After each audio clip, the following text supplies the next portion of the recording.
وسلم بلغ العلا بكماله كشف الدجى بجماله حسنت جميع خصاله صلوا عليه وآله मेरे दिल तलब रहा है, जल रहा है मेरे सीना। ए दवा ही मिलेगा, चलो मदीना। बलगल अला बिकमलिह कशफ दुजा बिजमालिह हसनत जमीअ खसालिह सल्लु अलैहि व आलिहि।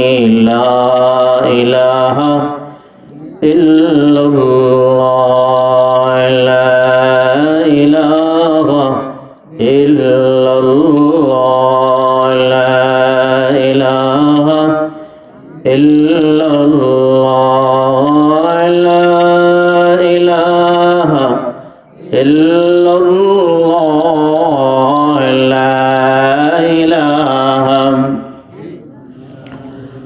मुस्लिम फिक्र उक़बा कर अंदर रईते उठा कर, पेश मौला सजदा कर। ला इलाहा इल्लल्लाह, ला इलाहा, ला इलाहा। तौहीद ये तो है को खुदा हश्र में कहा दे, तौहीद ये तो है को खुदा हश्र में कहा दे। ए बंदा दो आलम से खफा मेरे लिए है। ला इलाहा इल्लल्लाह, ला इलाहा। दर्द दिल किसको कहो को ये तो गमख्वार नहीं, दर्द दिल किसको कहो को ये तो गमख्वार नहीं। ऐ खुदा तेरे सिवा कोई मददगार नहीं, ऐ खुदा तेरे सिवा कोई मददगार नहीं। अज़ खौफ खुदा दिल में नहीं गैरत ईमान, अज़ खौफ खुदा दिल में नहीं गैरत ईमान। हम कैसे मुसलमान हैं, हम कैसे मुसलमान, हम कैसे मुसलमान हैं, हम कैसे मुसलमान। दुनिया की फिक्र है हम उक़बा का नहीं जान,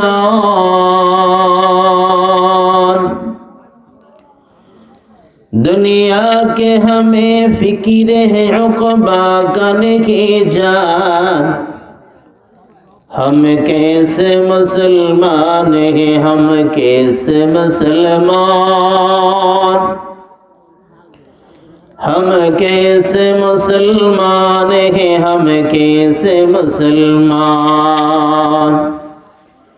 अल्हम्दुलिल्लाह।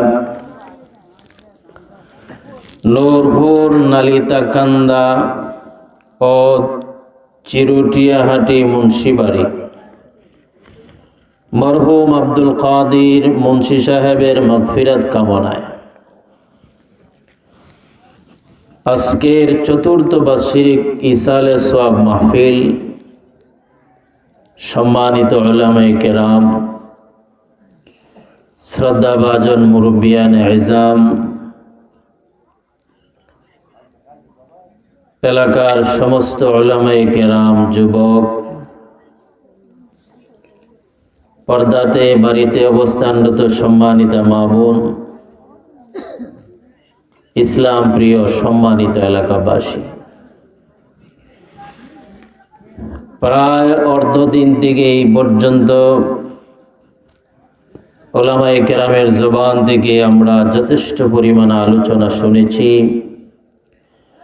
আল্লাহ যেন সকল আলোচনারে কবুল করেন, আমিন বলেন। আমি যত সময় পর্যন্ত আলোচনা রাখবো, আল্লাহ যেন আমাদেরকে বসা, আমাকে যেন আলোচনা করা, আপনাদেরকে যেন শোনা, এর সাথে আমাদের সকলকে যেন আমল করার তৌফিক দান করেন, আমিন বলি। আমি আপনাদের সামনে পবিত্র কোরআন মাজিদের সূরাতুল কাসাস 17 নম্বর পারার সূরাতুল কাসাসের ছোট্ট একটি আয়াত তেলাওয়াত করেছি। রাসূল করিম সাল্লাল্লাহু আলাইহি ওয়াসাল্লামের অসংখ্য হাদিস মোবারক থেকে আয়াতের সাথে সম্পর্কিত একখানা হাদিস পাঠ করেছি। যেহেতু রাত অনেক এবং আজকের মাহফিলের শেষ ওয়াইজ আমি, এজন্য আমরা যতটুকু সময় বসি এবং আমাদের ধৈর্য কুলায় আমরা দিল সহকারে বসব এবং বোঝার চেষ্টা করব। আমি যে আয়াত তেলাওয়াত করেছি সে আয়াতের সারমর্ম হইল, আমরা যে কাজকর্ম করি, ব্যবসা বাণিজ্য করি, কাজকর্ম করি, কোনো মানুষ দেশে, কোনো মানুষ বিদেশে, কোনো মানুষ কষ্টের কাজ করেন, কোনো মানুষ অফিস আদালতে চাকরি বাকরি করেন,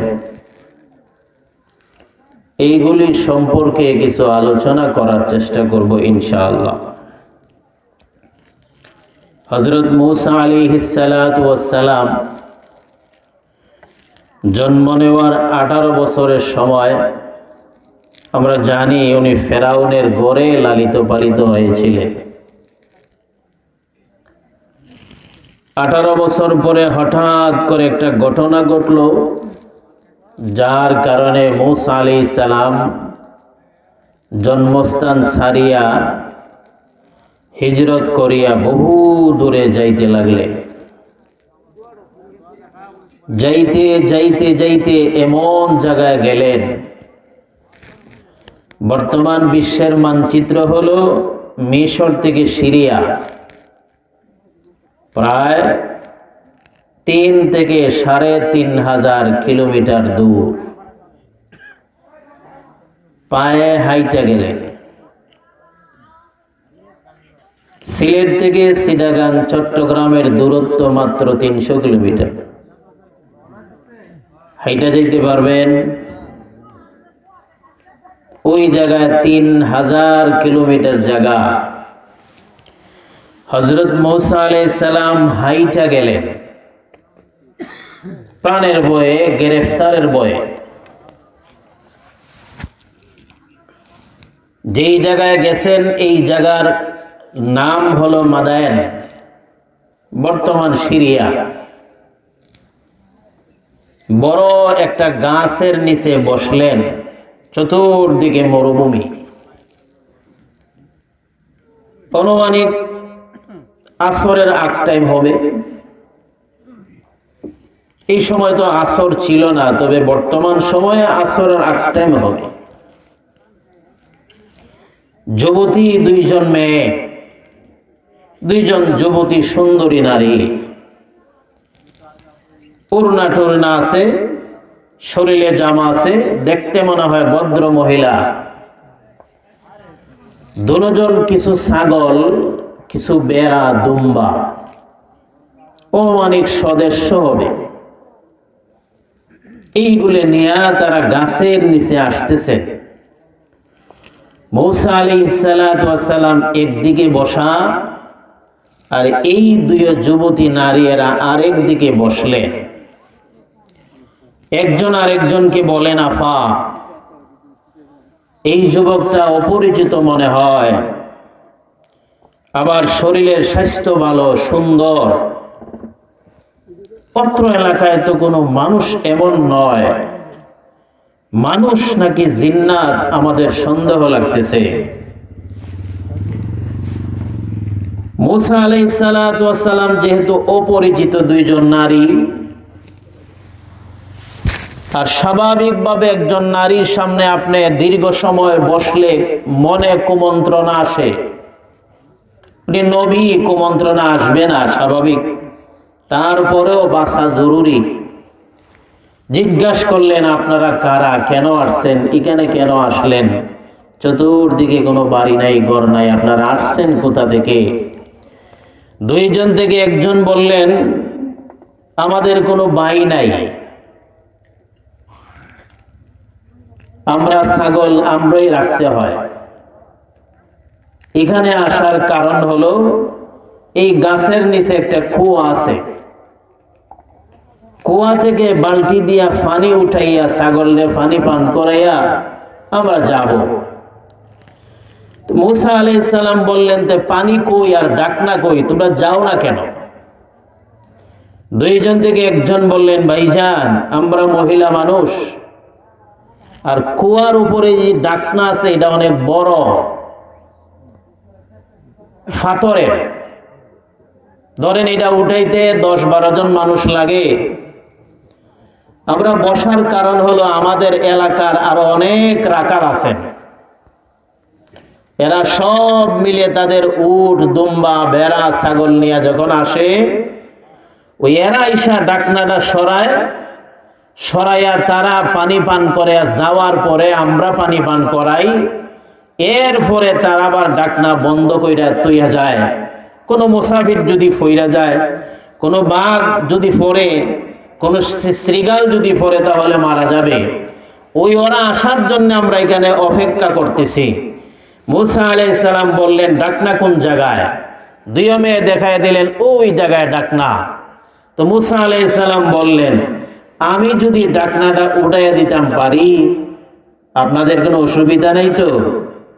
দুইজন একজন আরেকজনকে বলতেছেন, আফামনি, এই ডাকনা সরাইতে 10 জন, 20 জন, 15 জন মানুষের দরকার। সে বলতেছে একাই উঠাইবে, সন্দেহ লাগে, মনে হয় এটা মানুষ নাই, জিন্নাত মানুষের সুরত দইরা আমাদেরকে ধোঁকা দেওয়ার জন্য এখানে বসছে। দ্বিতীয় জন বললেন, মানুষ হোক আর জিন্নাত হোক অসুবিধা নাই, আমাদের যদি সুবিধা হয় তার জিন্নাত দিয়ে কি করবো? একজন বললেন, ভাই দেন। মূসা আলাইহিস সালাম, আপনাদের এলাকায় কিন্তু কুয়া এক সময় ছিল, আপনারা মুরব্বী যারা আছেন তারা চিনেন, দেখছেন, পাখির বিট থেকে বাঁচার জন্য ডাকনা দিতে হয়, ঠিক আছে না? মূসা আলাইহিস সালাম ডাকনাটা এক হাত দিয়া এইভাবে উঠাইয়া কুয়ার মুখ থেকে অন্তত 10 হাত দূরে নিয়ে রাখলেন, আর বললেন, পানি পান করে বাড়িতে যাও। একবার সুবহানাল্লাহ বলবেন না?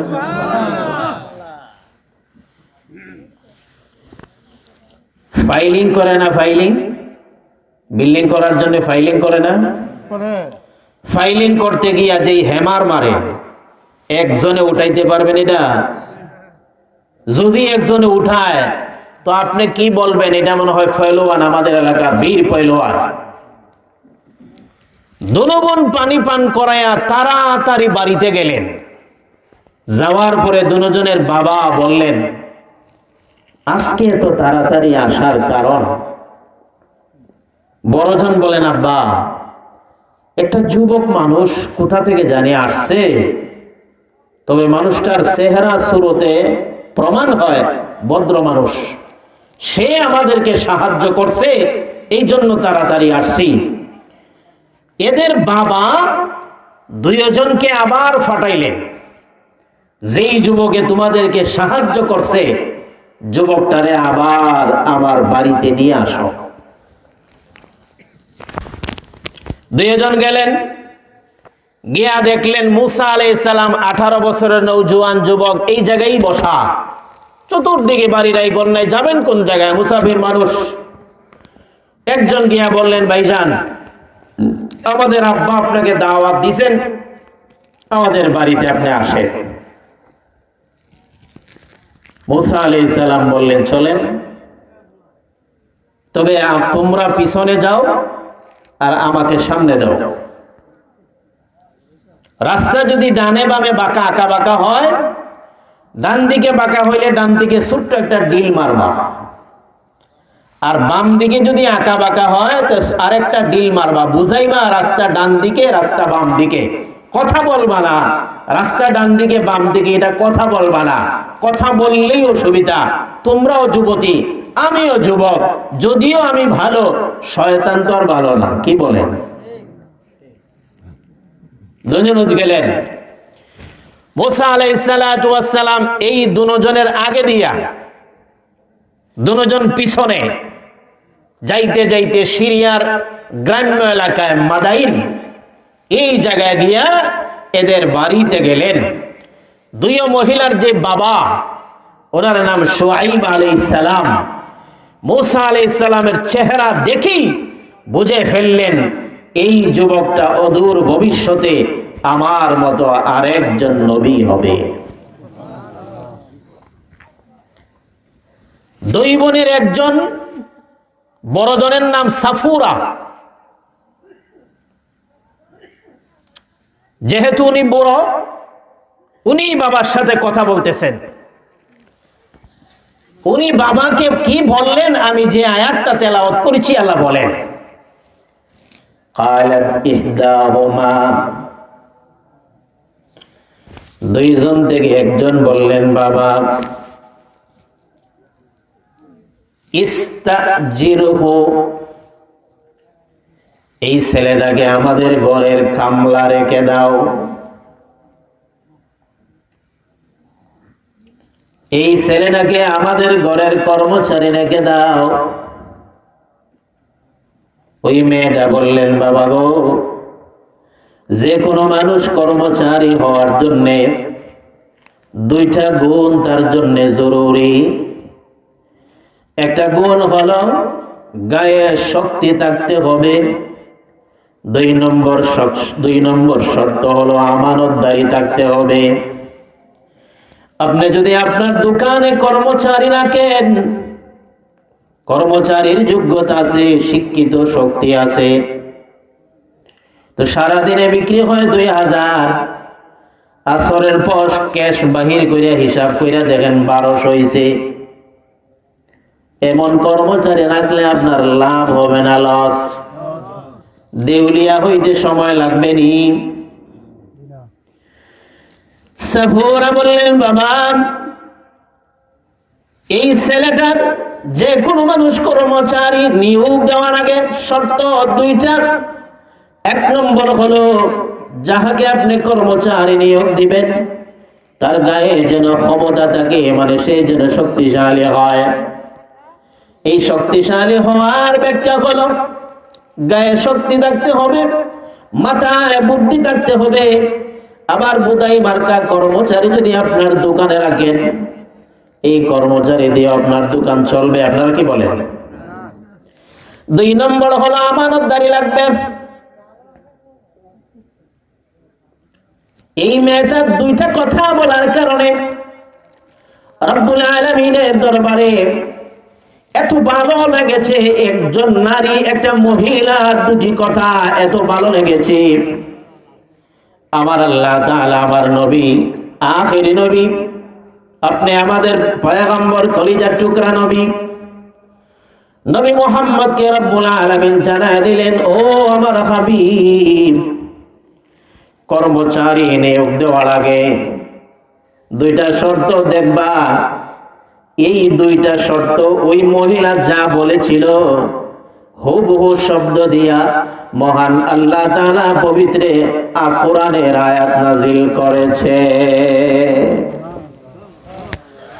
মুসল্লি যুবক ভাইরা আমার শোনো, সাফুরা বললেন, বাবা এই ছেলেকে আমাদের ঘরের কর্মচারী রেখে দাও। কর্মচারী নিয়োগ দেওয়ার জন্য শর্ত কয়টা? এটা শুধু ওই জমানা না, এখনো আপনার মুদির দোকান হয় আর কাপড়ের ব্যবসা হয় আর রডের দোকান হয়, সিমেন্টের দোকান হয়, সুবিধা নাই। কর্মচারী নিয়োগ দাও, দুইটা শর্তের ভিত্তিতে নিয়োগ দাও। এই দোকানে আল্লাহর রহমত নাজিল হবে, আল্লাহর বরকত নাজিল হবে। এই দোকান ব্যবসার উসিলায় রব্বুল আলামিনের ওয়াদা। আমার নবীজি বলেন, দুনিয়ার মানুষের রিজিকের যত বরকত, এই বরকতের 10 ভাগ করিয়া 9 ভাগ আল্লাহ তাআলা ব্যবসাতে দান করেন। চিৎকার মেরে সুবহানাল্লাহ বলেন। 10 ভাগের ভিতরে 9 ভাগ ব্যবসাতে রব্বুল আলামিন দান করেন। 1 ভাগ হলো চাকরিতে, 1 ভাগ হলো দুনিয়ার সমস্ত কাজের ভিতরে। ব্যবসাতে হলো 9 ভাগ বরকত আল্লাহ দান করেছেন। শর্ত হলো, ব্যবসা করার পরে তুমি যেই কর্মচারী নিয়োগ দিবা,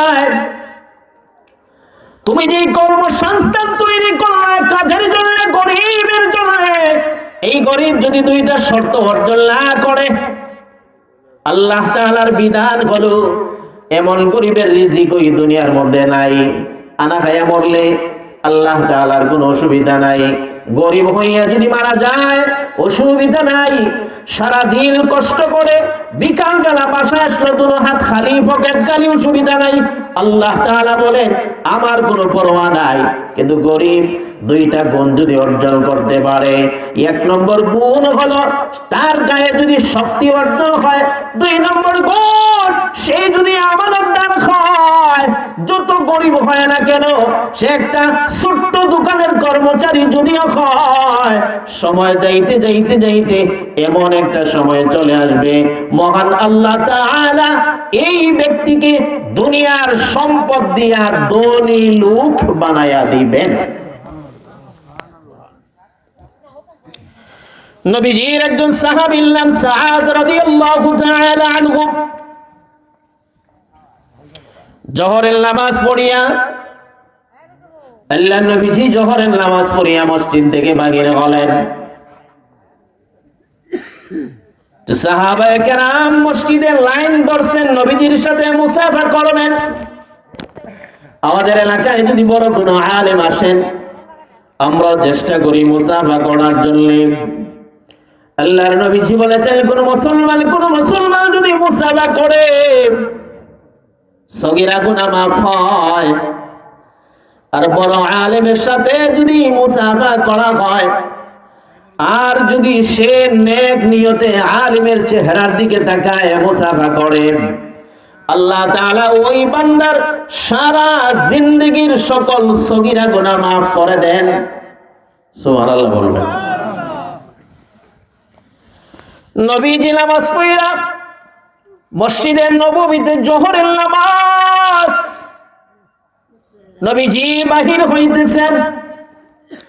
আবু বকর, ওমর আরো যারা জোহরের নামাজে আগমন করেছিলেন সকলেই নবীজির সাথে মুসাফা করার জন্য এক একজন সাহাবী হাত বাড়াইতেছেন।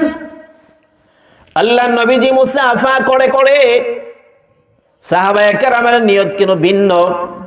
কারণ মাসআলা হলো আলেমের সাথে মুসাফা করলে গুনাহ মাফ হয়। এই মুসাফা যদি নবীর সাথে করা হয়, গুনাহ কম মাফ হবে না বেশি মাফ হবে? সাহাবায়ে কেরামের উদ্দেশ্য আরেকটা, কি জানেন? নবী যদি কোনো মানুষের গায়ে এইভাবে হাত লাগান, যেই জায়গায় নবীজির হাত লাগে গো, এই জায়গায় জাহান্নামের আগুনে যায় না। সুবহানাল্লাহ জোরে বলেন। সাহাবায়ে কেরাম নিয়ত হলো, নবীজি আমার, আমরা যদি মুসাফা করি তাহলে নবীজির হাতের সাথে আমাদের হাত লাগবে, কারণ যদি আমরা কোনো একটা কারণে জান্নাতে না যাইতে পারি, জাহান্নামে যাই, নবীজির সাথে মুসাফা করার কারণে যেই জায়গায় নবীজির হাত আমাদের হাতের গায়ে লাগছে গো, অন্তত এই জায়গা জাহান্নামের আগুনে জ্বালাইতে পারবে না। জোরে বলে। এই হলো সাহাবায়ে কেরামের নিয়ত। আল্লাহর নবী জোহরের নামাজ পড়া মসজিদে নববী থেকে বাহির হইতেছে, সাহাবায়ে কেরাম মুসাফা করলেন, এক একজন মুসাফা করে বিদায় হয়ে যাইতেছেন। একজন সাহাবী গরীব, ওই সাহাবীর নাম হলো হযরত সাআদ রাদিয়াল্লাহু তাআলা আনহু। এই সাআদ রাদিয়াল্লাহু আনহু এত গরীব, মেহনতের কাজ করতে করতে শরীরটা একবারে লোহার মতো শক্ত হয়ে গেছে। যারা রাজমিস্ত্রি কাজ করেন এদের শরীর শক্ত না নরম? পাথরের কাজ যারা করেন এদের শরীর রক্ত না গরম? শরীরটা শক্ত। আগে আমাদের এলাকায়, আপনাদের এলাকায় বাজারে একদল মানুষ কাজ করতেন, দা বানাইতেন, অস্ত্র বানাইতেন, লোহা ফিটাইয়া ফিটাইয়া বিভিন্ন ধরনের যন্ত্রপাতি বানাইতেন। এদেরকে কি বলা হয়? মাশাআল্লাহ। এই সাআদ রাদিয়াল্লাহু আনহু উনি কামার ছিলেন, কামার। ওই নবীর জমানায় হাতুড়ি পিটাইয়া পিটাইয়া, তলোয়ার বানাইয়া, অস্ত্র বানাইয়া বিক্রি করতেন। এটি হলো ওনার জীবিকা নির্বাহের রাস্তা। তো সাআদ রাদিয়াল্লাহু তাআলা আনহু উনিও নবীজির সাথে মুসাফা করবেন, কিন্তু সাদের মনে মনে হলো, আমি যদি সবার আগে যাই, নবী যদি আমার হাতে হাত মিলায় গো, আমার হাত হলো শক্ত, নবীজির হাত হলো নরম। আনাস রাদিয়াল্লাহু তাআলা আনহু বলেন, নবীজির হাতে তো নরম, গোটা দুনিয়ার যত নরম বস্তু আছে গো, সকল নরম বস্তু যদি এক জায়গায় জমা করা হয়, নবীজির হাত এই পরিমাণ নরম। এটা এত ভালো লাগে, এত ভালো লাগে। আনাস বলেন, আমি নবীজির হাতে প্রায় সময় হাত দিতাম, মৃত্যু পর্যন্ত এই মজা আমি অনুভব করেছি। সাআদ রাদিয়াল্লাহু তাআলা আনহু উনি মনে মনে সিদ্ধান্ত নিলেন, আমি যদি নবীর সাথে মুসাফা করি, সবার আগে যদি যাই, আমার হাতটা হলো শক্ত, নবীর হাত হলো নরম।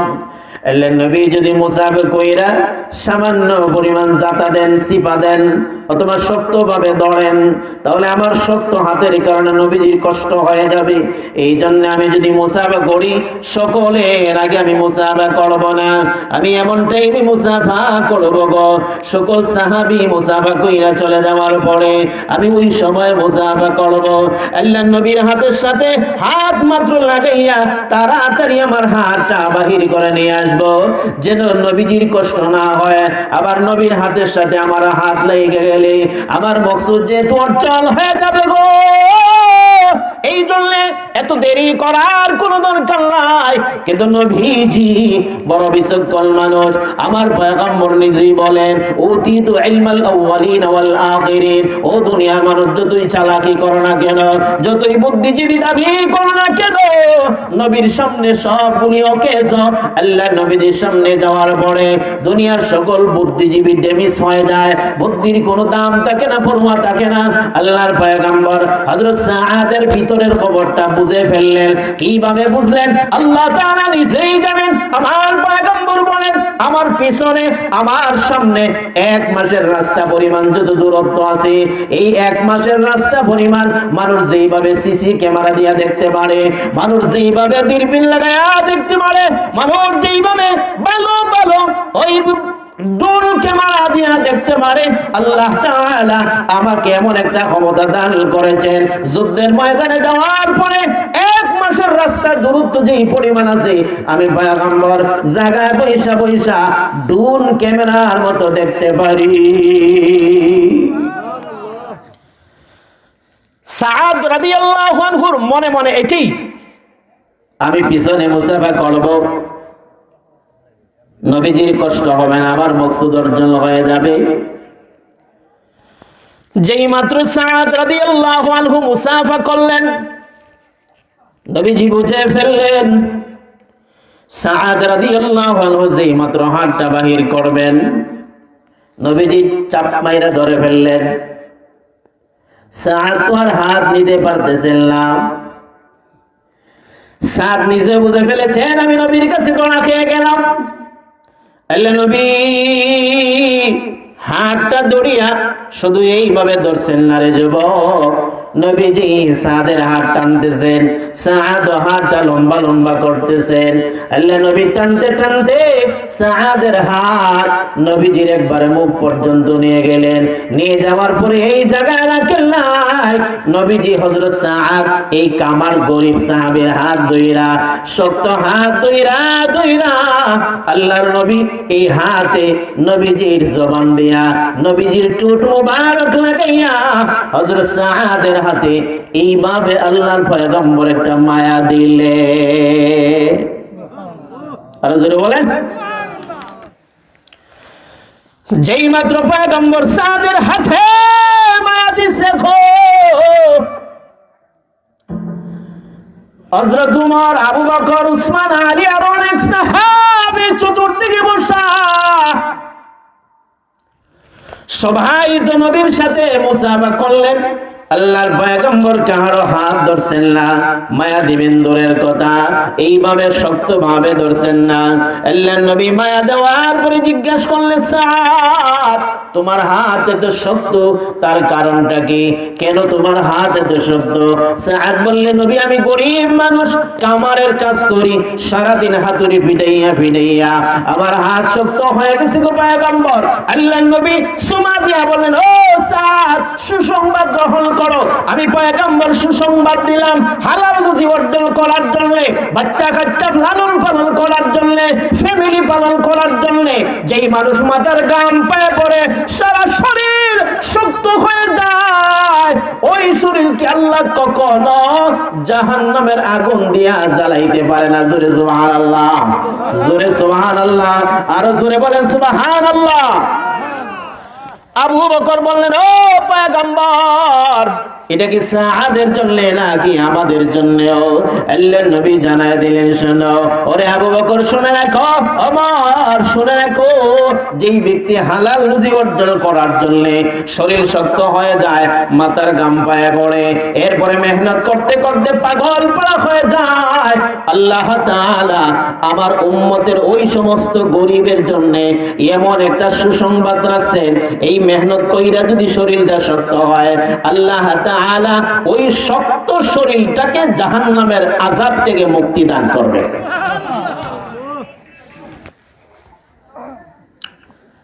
সাহুরা বললেন, বাবা এই ছেলেটা আমার করে কর্মচারী রাখেন, আয়াতের অর্থ মনে আছে? সাহুরা বললেন, বাবা এই ছেলেটা আমার করে কর্মচারী রাখেন, ছেলের ভিতরে দুইটা গুণ আছে, এই দুই গুণওয়ালা কোন কর্মচারী যদি করে রাখেন, দোকানে রাখেন, বরকত হবে। আল্লাহ তাআলার পবিত্র কোরআনের ওয়াদা। বাবা বললেন, মেয়ে আমার কি কি গুণ আছে বলো। সাহুরা বললেন, আব্বাজি প্রথম নম্বর ছেলেটার গায়ে শক্তি আছে, 2 নম্বর ছেলেটা আমানতদার। বাবা বললেন, মা গো এই ছেলের সাথে তোমার আগের কোন পরিচয় আছে? বলে না না। আগে কি চিনেন? বলে না না। এই জায়গা থেকে আরেকটা মাসালা বাইর হয়, কোন ছেলে যদি মেয়ে পছন্দ করে, মেয়ে যদি ছেলে পছন্দ করে, আল্লাহর নবীজির হাদিসে তার কিছু কোয়ালিটি আছে, কিন্তু এই কোয়ালিটির দ্বারে কাছে আমরা নাই। যার কারণে এখন যত দিন যায় ফ্যামিলি বড় হয়, যত দিন যায় সম্পদওয়ালা হয়, কিন্তু মানুষ জন্ম নেয় না, মানুষ জন্ম নেয় না। কারণ মূল জায়গায় সমস্যা এইগুলি না মানার কারণে। আমরা যতই মেহনত করি না কেন, মানুষ সুরতে মানুষ, কিন্তু সিরতে লাখের ভিতরে একজন মানুষ পাওয়া যায় না।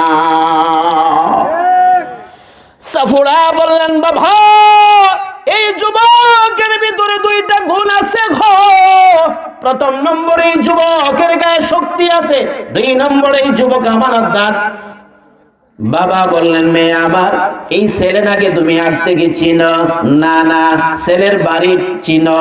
না না। তাহলে কেমনে সাক্ষী দিলায়?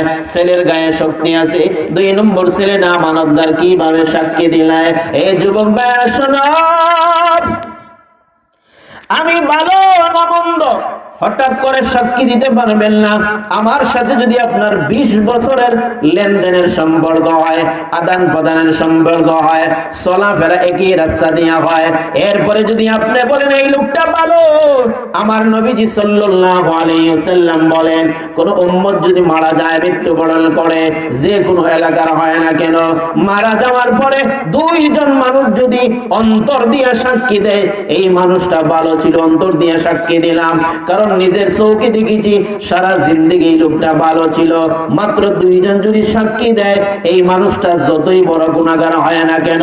তিরমিজি শরীফের হাদিস, পয়গম্বর বলেন, শোনো, এই 2টা মানুষের সাক্ষীর কারণে আল্লাহ তাআলা ওই বান্দা যত বড় গুনাহগার হয় না কেন, 2 জন মুমিনের সাক্ষীর কারণে মহান আল্লাহ ওই ব্যক্তির কবরের আযাবরে মাফ কইরা দিবে। ও বাবাজিরা, আপনি যে এলাকার বাসিন্দা, আমি যে এলাকার বাসিন্দা, আজকে না হয় কালকে আমি মারা যাইতে পারি, আপনি মারা যাইতে পারেন, কিন্তু আমাদের দায়িত্ব হলো এমন ভাবে জিন্দেগিটা গুজার করা, এমন ভাবে জিন্দেগি পরিচালনা করা, এলাকার যাই হয় অন্তত 2টা মানুষ যেন সাক্ষী দেয় লোকটা ভালোই ছিল। যে এমন জীবন গঠন করা, অর্জন করা কি কঠিন কোন বিষয় না? আমরা মারা যাওয়ার পরে এলাকার সব বলে না না, তাহলে এই জীবন রাখার চাইতে না রাখাই তো ভালো। সাফুরা বললেন, বাবা এই যুবক 2টা গুণ আছে ভালো, একটা হলো শক্তি আর একটা হলো আমানতদার। বাবা বললেন, মেয়ে এই যুবক তুমি আগে চিনো? না না। বাড়ি কোথায় চিনো? না না। পরিচয় আছে? না না। কিছুই জানো না, হঠাৎ করে সাক্ষী দিলে শক্তি আছে, আবার আমানতদার। গুণ কিন্তু 2টা বড় কঠিন গুণ। 2 নম্বর যে গুণ আছে, এই গুণটা বড়ই মারাত্মক গুণ, এই গুণটা বড় বড় কঠিন গুণ। আমার পয়গম্বর নবী হইছেন 40 বছর বয়সে। 40 বছর বয়সে আল্লাহ তাআলা নবুয়তি প্রকাশ কইরা দিলেন। এই 40 বছরের আগে আল্লাহ তাআলা নবুয়তি দেন নাই। এর কারণ হলো 40 বছর পয়গম্বরকে তৈরি করছেন।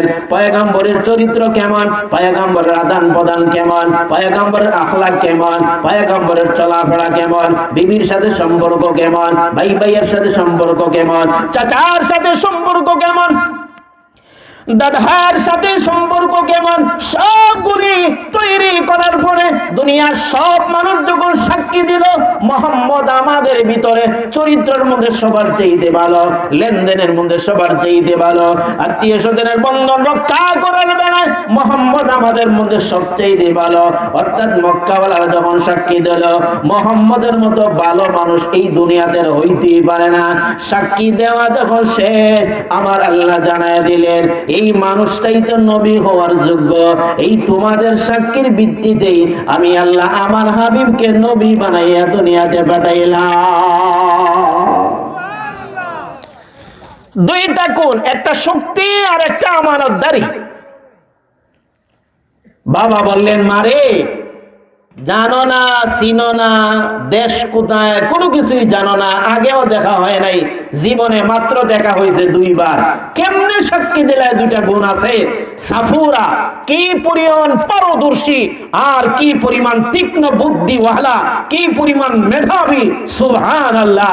আই ভাই, বর্তমান দুনিয়াতে অমুক মেধাবী তমুক মেধাবী, এর মেধার সামনে ওই বর্তমান দুনিয়ার মেধাবী এরা শিশু বাচ্চার মতো।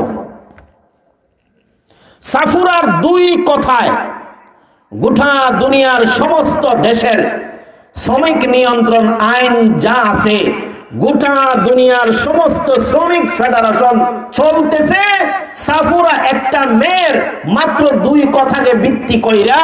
এই 2 কথার বাহিরে গেলে শ্রমিক ফেডারেশন যত বড় শক্তিশালী হয় না কেন, তার কোনো গ্রান্টেড নাই। বাবা বললেন, মেয়ে আমার কিভাবে সাক্ষী দিলে? সাফুরা বললেন, আব্বাজি, প্রথম নম্বর হলো যে বেচারা একা একা বড় একটা পাথর উঠাইতে পারে, বোঝা গেল বেচারা দুর্বল না সবল? প্রমাণ হয়ে গেল শক্তিশালী। শুধু মুসা না, সমস্ত পয়গম্বরকে আল্লাহ শক্তিশালী বানাইছিলেন। কিভাবে বানাইছেন জানেননি?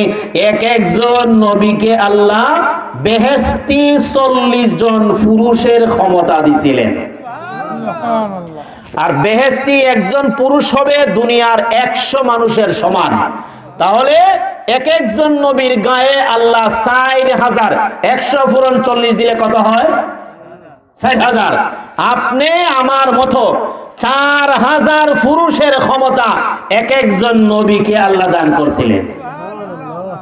মক্কার একজন পহলওয়ানের নাম, বড় পহলওয়ান রুকানা, বেচারার নাম ছিল রুকানা। মাইরল ছিল, আপনারা সহজে বুঝবেন, লাঠি মাইর। একসাথে 500, 700, 1000 মানুষের বিরুদ্ধে একাই মাইর করতে পারতো। তার হাতে যদি একটা লাঠি থাকতো, 500 মানুষ তার সামনে আসতে পারতো না।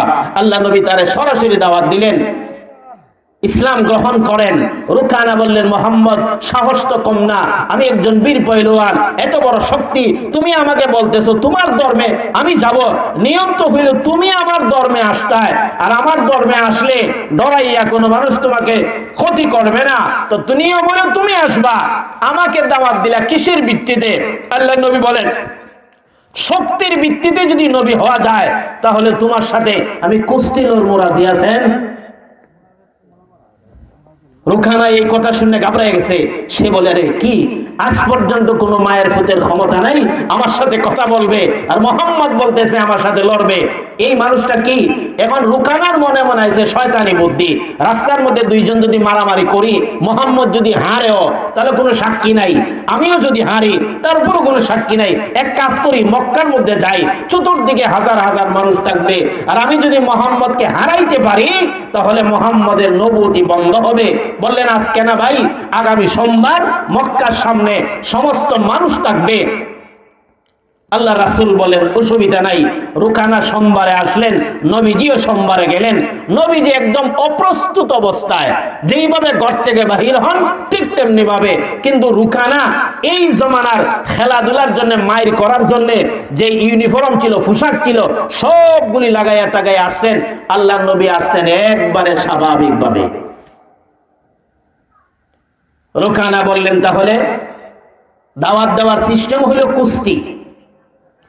আপনি যদি আমার কুস্তি দিয়ে ফালাইতে পারেন আমি ধর্ম গ্রহণ করব, আর আমি যদি আপনাকে ফালাইতে পারি আমার ধর্ম গ্রহণ করতে হবে। আল্লাহ নবী বলেন, ঠিক আছে। রুকানা এত বড় বীর পহলওয়ান, সুবহানাল্লাহ। আল্লাহর নবী রুকানাকে নিচে ফালাইতে ডান হাত ব্যবহার করেন নাই। সহিহ বুখারীর হাদিস, নবীজি বাম হাত দিয়া রুকানারে এক হাত ধইরা মূল আজিভাবে উঠায়, এইভাবে নবীজি তাকে নিচে ফালাইয়া দিছিলেন। আরো জোরে বলেন। রুকানা বললেন, মনে হয় কোনো ভুল হইছে, মোহাম্মদ আবার আল্লাহ নবীজি আবার ফালাইছেন। এইভাবে তিনবার ফালানোর পরে রুখানা দুর্বল হয়ে বললেন, মোহাম্মদ আজ পর্যন্ত কাহারো কাছে আমি পরাজয় বরণ করি নাই, আজকে আপনার কাছে পরাজয় বরণ করলাম। অবশ্যই আপনার কাছে অদৃশ্য কোনো শক্তি আছে, যেই শক্তির জন্য আপনি আমাকে ডাকতেছেন। আল্লাহ নবী বলেন, সেই অদৃশ্য শক্তির নামই হলো ইসলাম। এটা আমার ধর্ম না, আল্লাহ তাআলা দিয়ে আমাকে দিয়ে পাঠাইছেন। ধর্ম হলো আল্লাহর, এই জন্য আল্লাহর দিকে ডাকি, আমার দিকে নাই। রুকানা বললেন, ঠিক আছে, তাহলে বাস্তব, আর দেরি করা যায় না। এই মক্কার শত শত মানুষের সামনে এত বড় বীর পেহলওয়ান কালিমা পড়ে মুসলমান হয়ে যায়।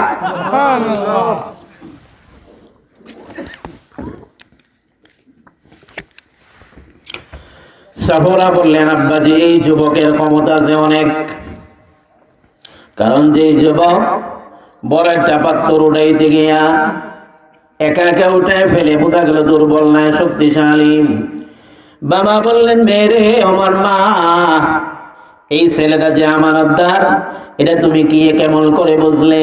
সাফরা বললেন, বাবা আমরা হলাম নবীর মেয়ে, পয়গম্বরের মেয়ে, আমাদের মতো সুন্দরী নারী এই গ্রামের আরেকজন নাই।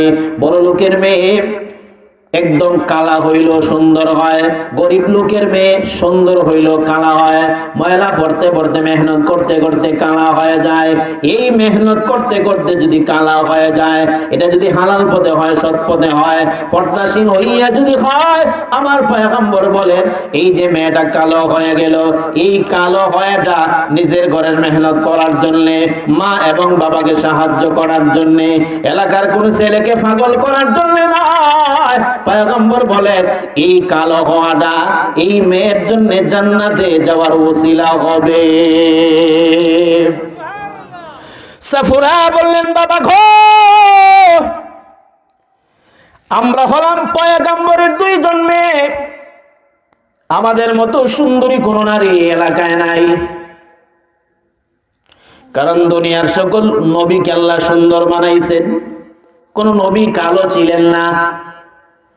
নবী বানাইবার যে কোয়ালিটিটার ভিতরে নাই। যেই নবীকে যেই জমানায় পাঠানো হয়, এই জমানায় এই নবী সবচেয়ে বেশি সুন্দর। তার নবীরা ওলাদ কেমন হবে? আল্লাহ তাআলা দুনিয়ার ভিতরে সবচেয়ে সুন্দরী নারী বানাইছেন হাওয়া আলাইহিস সালাতু ওয়াস সালাম। 2 নম্বর সুন্দরী ইব্রাহিম আলাইহিস সালামের বিবি হাজার আলাইহিস সালাতু ওয়াস সালাম। 3 নম্বর সুন্দরী পয়গম্বরের মেয়ে খাতুনে জান্নাত ফাতিমা রাদিয়াল্লাহু তাআলা আনহা। 4 নম্বর সুন্দরী হযরত শুআইব আলাইহিস সালামের বড় মেয়ে সাফরা। গোটা বিশ্ব সুন্দরী, বর্তমান আধুনিক বিশ্ব সুন্দরী নয়। পাউডার মাখতে মাখতে 1-1.5 কেজি হয়ে যায়, এরপর সুন্দর হয় না। ওযু যদি করানো হয় এমনি শেষ, অরিজিনাল চেহারা বাহির হয়ে যায়। কিন্তু সাফরা আলাইহিস সালাতু ওয়াস সালাম পয়গম্বরের মেয়ে, বিশ্ব সুন্দরী, এমন কোন নারী ওই জমানায় ছিল না। মেহে বললেন, বাবা গো, আমরা হলাম বিশ্ব সুন্দরী 2টা বোন। অপরিচিত যুবক নওজোয়ান, তার যৌবনে টলবল করতেছি, কিন্তু 2বার আমরা তার সামনে গেলাম, খোদার কসম একবারও আমাদের চেহারার দিকে তাকায় নাই, একবারও আমাদের দিকে তাকায় নাই, শুধু কথা বলছে তাও নিচের দিকে তাকাইয়া। ও আমার আব্বাজি, যেই যুবক নওজোয়ানের বয়সের সময় নিজের নেক, নিজের এই নজরকে হেফাজত করতে পারে, এই যুবকের মতো আমানতদার আর কোনো মানুষ হইতে পারে না। এই জন্য আমাদের মুরব্বীরা বলে, তোমার সামনে যদি একটা সুন্দরী নারী বইরা যায়, এই সুন্দরী নারী দেখতে তো ভালোই লাগে, কিন্তু না দেখা যদি হেফাজত করতে পারো, আল্লাহ আমাদের মুরব্বীরা এক হাদিসের ব্যাখ্যায় বলেন, এই যে তুমি চোখ বন্ধ করে ফেললা, না হয় নিচের দিকে তাকায় ফেললা, ফালানোর সাথে সাথে আল্লাহ তাআলা আপনাকে 1000 রাকাত নফল নামাজের সওয়াব দান করবেন। সাফুরা বললেন, বাবা গো, এই যুবক আমাদের মতো সুন্দরী, বিশ্ব সুন্দরী মেয়ে তার সামনে যাওয়ার পরেও একবার আমাদের দিকে তাকায় নাই। বোঝা গেল এই ছেলেরা আমানতদার না খিয়ানতদার। আমানতদার। প্রথম নম্বর শক্তি প্রমাণ হয়ে গেল। 2 নম্বর হলো আমানতদার। এই 2টা প্রমাণ হয়ে গেল। দুটো সাক্ষী পাওয়ার পরে যেহেতু নবী পয়গম্বর, 2 জনকে বিদায় করে বললেন, যাও আমি এবার ছেলের সাথে কথাবার্তা বলি। সাফরা ওনার আব্বাজান হযরত শুআইব আলাইহিস সালাতু ওয়াস সালাম মুসা আলাইহিস সালামের সামনে এসে লম্বা কথা বলার পরে প্রমাণ পাইলেন এই যুবক অদূর ভবিষ্যতে নবী হবে। এই জন্য এই যুবকটাকে আর দেরি করা যায় না, আমার ঘরের কাজে লাগাইতে হবে। এই জন্য শুআইব আলাইহিস সালাম বললেন, বাবারে আমি আপনাকে একটা প্রস্তাব দিব, এই প্রস্তাবে যদি আপনি রাজি হয়ে যান অবশ্যই আপনার ভালো হবে। মুসা আলাইহিস সালাম বললেন, বলেন অসুবিধা নেই, কি আপনি বলতে চান? শুআইব আলাইহিস সালাম বললেন, এই যুবক শোনো, আমার 2টা মেয়ে আছে, অনেক সুন্দর। আমি একজন নবী পয়গম্বর, আমার মেয়ে অবশ্যই সুন্দর হবে, আখলাকওয়ালা হবে। আমার মেয়ের ব্যাপারে চরিত্রের কোনো দাগ নাই। তোমার যদি মনে চায় এই 2 মেয়ে থেকে যে কোনো একজনকে বিবাহ করতে পারেন, তবে বিনিময় 10 বছর 8 বছর আমার ঘরে আপনি কর্মচারী থাকতে হবে। 10 বছর হলো তোমার ইচ্ছা, 8 বছর থাকার পরে তোমার যদি ভালো লাগে আরো 2 বছর থাকতে পারো, অসুবিধা নাই। আর 8 বছর থাকার পরে যদি আপনি চলে যান অসুবিধা নাই, 8 বছর আমার ঘরে কর্মচারী থাকবেন। এর বিনিময় আমার সুন্দরী মেয়েটা আপনার কাছে স্ত্রী হিসাবে উঠায়া দিব। শুআইব আলাইহিস সালাম মুসা আলাইহিস সালামকে প্রস্তাব দিলেন কর্মচারী নিয়োগ দেওয়ার জন্য। কার কথায়? মেয়ের কথায়। সাক্ষী কি? 2টা গুণ পাইছেন। 1 নম্বর গুণ শক্তি আছে, 2 নম্বর গুণ আমানতদারি আছে। এখান থেকে আমাদের শিক্ষা, আমরা যে কোনো জায়গায় কর্মচারী নিয়োগ দেই না কেন, ছোট হোক বড় হোক, 1 দিনের হোক আর 2 দিনের হোক, মাঝে মাঝে মৌসুমী ফসল রোপণ করবার সময়, যেমন বৈশাখ মাসে ফসল রোপণ করবার সময় 1 দিনের কর্মচারী নিয়োগ দেওয়া লাগে না? আপনারা যদি কিছু বলেন না, এমন এক বাজারে দিলেন, রোয়াইতেছে, হালি দিলেন, হালি, এটা হালি বলে তো আপনারা, হালি ওই যে ধান রোয়ায় দিছেন আপনারা 10 গাছা 20 গাছা, একের জমিনের মধ্যে লাগে 20 গাছা। কর্মচারী যাকে নিয়োগ দিয়েছেন কামলা মানুষ, তার সাথে আপনার শর্ত হইল, ভাই ফুরান আপনি রোপণ করে দিবেন, আপনাকে 1000 দিব। সে তো আসছে দেরি কইরা, এদিকে মাগরিবের নামাজের সময় হয়ে যাইতেছে, এখন কি করবে, শেষও করা যাইতেছে না। আর আপনি শেষ করার আগ পর্যন্ত আলী শুধু দিতে আছেন। যেই মাত্র তার দ্বারা আপনি দিলেন, আপনি শুধুমাত্র ফাঁসা করলেন, মানে বাড়ির দিকে আসতেছেন, সে সাথে সাথে আলী ফায়ার দিয়া ফেকের ভিতরে ঢুকাই দেয়। এমন কর্মচারী আছে না নাই? একজন নাই, তা বহুত। একটাই তো বললাম, ধান কাটার ব্যাপারে, মাছ মারার ব্যাপারে, হালি রোপণ করার ব্যাপারে, আপনার দোকানে, কাপড়ের দোকানে, সব জায়গায় সুবহানাল্লাহ। এই শিক্ষাটা ইউরোপ কান্ট্রির প্রতিটা দেশে দেশে এমন ভাবে তারা নিছে যে আপনি একটা ইহুদি, একটা খ্রিস্টান কর্মচারীরে অন্ধভাবে বিশ্বাস করতে পারবেন। এই গুণ তারা এমন ভাবে অর্জন করেছে। আল্লাহ তাআলা বলেন, ওয়াকুল জাআল হক ওয়া যাহাকাল বাতিল, হক আসলে বাতিল চইলা যায়। প্রশ্ন হইল, ইহুদি ধর্ম বাতিল, খ্রিস্টান ধর্ম বাতিল, তাহলে আমেরিকা এত ধনী হইল কেমনে, লন্ডন এত ধনী হইল কেমনে, স্পেন এত ধনী হইল কেমনে? আমরা মুসলমান তো আমরা সত্য, এরপরে আমরা ধনী হই না। কারণটা হলো মুফতি শফি রহমতুল্লাহি আলাইহি তাফসীর মারিফুল কোরআনে এই আয়াতের ব্যাখ্যায় লেখছেন, ধনী হওয়ার যত আমল আছিল সব নিয়ে গেছে তারা, আর গরিব হওয়ার যত আমল আছিল সব দিছে আমরা রে। আপনার দোকানে বসাইছেন আপনার মেয়েরে বা আপনার ওয়াইফ রে, ভাবতেছেন আমিও রুজি করি 500, এদিকে 200 লাভ হয়, অসুবিধাটা কি? হ্যাঁ, অসুবিধা নাই। তবে 3 বছর 4 বছর পরে এমন একটা ঘটনা ঘটে, জায়গায় একের বেচাও হয় না, ওই চিনি লাভ। কি বলবেন? আমরা তো ভাবি ওয়াজ শুধু আমলের বেলায়। সুবহানাল্লাহ, আল্লাহর কোরআনের এক একটা আয়াত নিয়ে যদি আপনারা গবেষণা করেন, ওরে বাপ, সুবহানাল্লাহ, এত জ্ঞান, এত একটা আয়াতের ভিতরে এইগুলা যদি আমরা সমাজে ফিট করতে পারতাম, তাহলে বহু আগেই আমেরিকা লন্ডনের বাপ আমরা হয়ে যেতাম। দীর্ঘ রাত, আয়াতের অনেক কথা বাকি রয়েছে, আমি সবগুলা বলা সম্ভব না। আল্লাহ তাআলা যেন আমাদেরকে আমল করা, এবং বোঝা, সারা দিনের মেহনতকে আল্লাহ যেন কবুল করেন। জোরে আমিন বলেন। আসসালামু আলাইকুম ওয়া রাহমাতুল্লাহি ওয়া বারাকাতুহু। কিছু থাকলে কমিটি যারা আছেন বলতে পারেন।